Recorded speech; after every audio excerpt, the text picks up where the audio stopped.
Chapter 9. Jacko of St. John's. Dick looked at his watch. 4:30 already. The lunch had gone on far longer than he'd expected. The old boy certainly had stamina. Dick decided to walk back to St. John's, his old college. He would go along the backs. The frosty February air by the river would help to clear his head. As he turned down Fen Causeway, he thought again about Sir Percy's reaction to his question about Molly's child. He'd obviously decided there was no point in denying it. That would not have fooled Dick. Instead, he had told Dick just enough, but no more. He had also managed to issue a warning. Dick wondered how much more he knew and had not told. He crossed Silver Street and made his way along the backs. King's College Chapel was romantically veiled in the early evening mist, with frost on the lawns sloping down to the river. A perfect tourist picture postcard. He entered St. John's College by the rear gate, crossed the Pepys Bridge and made his way to the guest rooms in Chapel Court. One of the privileges of membership of a Cambridge college was the right to a few nights' free accommodation every year in the college guest rooms. Dick had never used this privilege before, but he was glad of it now. He had not told Sally of his visit to Cambridge, and had no wish to meet her. It would only have led to disagreements over the divorce settlement. It was better to let the lawyers sort it all out. He took a shower, then relaxed in the battered but comfortable armchair in his room. He felt that he needed to think things through, to somehow organize what he had discovered so far so that he could make sense of it. He knew for sure now that Vish and Molly had had some sort of special relationship with Keith Lennox in Delhi. The three of them had plotted to get rid of Dick and then Nagarajan. Earlier, Dick had found out about Vish's crooked schemes and tried to have him dismissed. He had failed because Lennox had forbidden him to act against Vish. Why?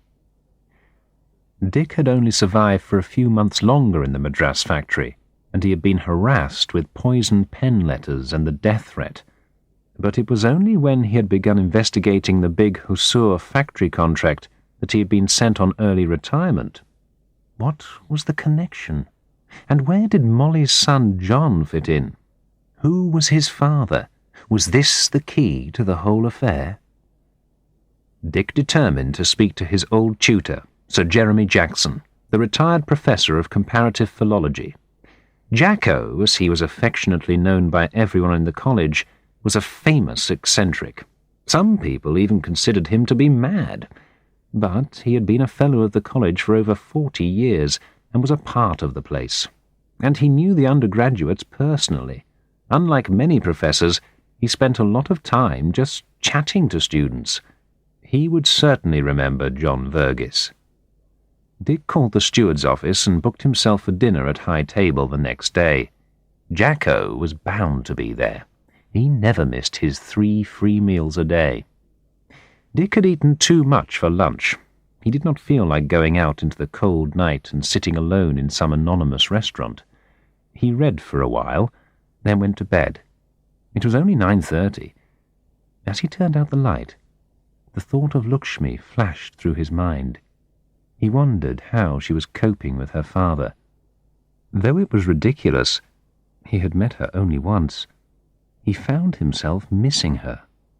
He told himself not to be a fool, and went to sleep. He woke at 6 in the morning.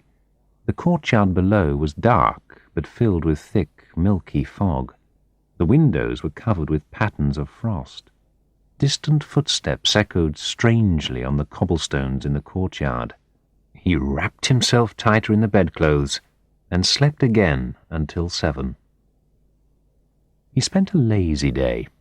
After breakfast in the college buttery, he strolled off into the town. He browsed in the bookshops and bought a couple of collections of short stories for Lakshmi. He lunched at the Riverside restaurant, overlooking the fateful place where he had fallen into the river.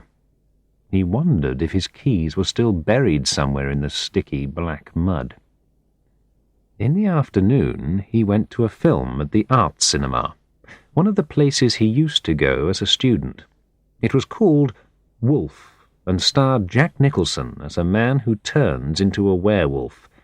It was oddly disturbing, and he looked around at the audience in the cinema, almost expecting to see human wolves. After dressing for dinner, he walked across to the senior common room for sherry. A handful of professors and guests were already there. He helped himself to a glass of college sherry and went to check the list of those dining that evening. Sure enough, Jacko's name was there. He recognized very few of the other names, except the master's. He noted that a Nobel Prize winner and a well-known woman novelist were among the guests. Jacko came in and walked straight across to him. He was a small, sprightly man with a round stomach and twinkling eyes. His bald head was suntanned. He took a Mediterranean holiday every winter. "Got your note, Dick? Splendid to see you again. Let me just get myself a drink. Right, cheers. Just got back from my holiday in Greece. Lovely weather. Good to catch up with the latest Greek idiomatic expressions. Oh, I love it. Oh, how are you keeping?" At a signal from the master, everyone followed him in single file into the great hall and took their seats at the high table on a raised platform at one end. Below them, the undergraduate students sat at the long tables under the portraits of famous former students hanging on the wood-panelled walls. Everyone rose for grace to be said, in Latin, of course. Dick sat next to Jacko, who, between mouthfuls of food, made rude comments in a loud voice about the other dinner guests. Jacko continued to do this for the entire meal. They then stood again for grace, again in Latin, and filed out. "Come back to my rooms, Dick. I can't stand any more of this ridiculous talk. I can't hear myself think. We'll have some coffee sent over, and you can try my Slivovitza. I got a bottle off one of my ex-students before the Bosnian thing started. Terrible business." Jacko's rooms were on the first floor facing the chapel. Although he must have been over 80 years old, he was clearly still active. A grammar of Albanian lay on the desk, next to a work on the phonology of Old Basque.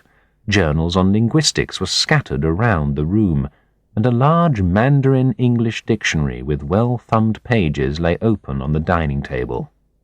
A college butler brought them a tray of coffee. Jacko uncorked a bottle of clear spirits, pungent with the aroma of plums. "Here you are. This will put hair on your chest." And he poured Dick a glass of the fiery liquid. "Now, what can I do for you, Dick? What's your problem?" Dick explained that he had some friends in India who were anxious to contact a student who had been at St. John's until recently. It was not quite the truth, but it was not a complete lie either. Jacko remembered the name immediately. "John Vergis. Of course I know who you mean. A very nice chap. Anglo-Indian. Very intelligent. He got a first-class degree in economics last year. I have to admit that he was a bit of a disappointment to me, though. I'd been hoping to use him as an informant on Malayalam. Very interesting language, Malayalam. Spoken in Kerala, you know. Fascinating place. I went there many years ago when I was learning the language myself. Tamil, Telugu, Kannada, and Malayalam. Wonderful languages, you know, all as ancient as they come, pushed down to the tip of the subcontinent by those terrible Aryans. I'd been hoping he could help me with translations I've been doing of some ancient texts. Not a bit of it. The fellow didn't speak a word of his mother's language. In fact, the poor chap had never set foot in India. Completely English. Terrible thing. Mind you, it happens all the time now. I get Arab students who can't read classical Arabic, Chinese students who can't write proper characters, only these miserable simplified things old Mao brought in, and Indian students who don't know a thing about Sanskrit. I don't know what the world's coming to." Do you happen to know what happened to him after he went down from the university? He went into a bank in London, I think. We can easily check up on it tomorrow morning. Old Briggs was his tutor. Not a bad fellow, Briggs. He has a weakness for his colleagues' wives, but nobody's perfect. He's a good scholar in his way. He'll have Vergis's address, I've no doubt. I can't disturb him this evening, though. He has a regular lady visitor on Thursdays, I believe. Next morning, he called on Jacko again after breakfast. He learned that John Vergis had taken up a job as a trainee at a well-known bank in the city. Jacko handed him the address and a contact telephone number. There. Do give the boy my best regards if you look him up. Oh, and by the way, if you happen to be in Mysore next time you go to India, do look up old Aranganayagam at the Institute of Indian Languages. He's a wonderful old rogue, terrible womanizer, or you'd enjoy him. Tell him he still owes me that article. You'll know which one I mean. Dick took an afternoon train to London. The train broke down at Stevenage and finally crawled into King's Cross an hour and a half late. It was now the rush hour. To avoid the crowds, Dick had an early dinner at a Greek restaurant in Victoria. He got back to Hove at 10 in the evening. There was a pile of junk mail in his mailbox, and one letter from his solicitor setting out details of the proposed divorce settlement. He put it to one side and went straight to bed.